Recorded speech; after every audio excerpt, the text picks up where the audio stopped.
35 টাকা।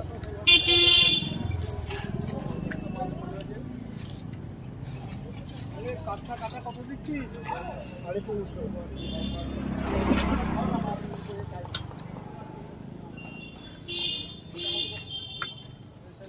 ডিমটা বের কর দুভাগ করতে।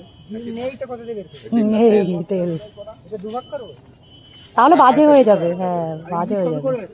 না এমনি ছাড়িয়ে যাবে, ওদিকে মুখ নেই তো, তেলটা এবার বের করে ছাড়ি নেয় নাকি? এই ইলিশ কত করে? নাকি তাহলে ওইভাবে কাট।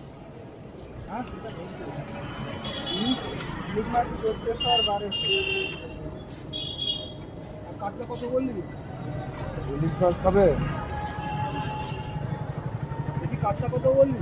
350। এত বড় সাইজের কম আছে দাম একটু।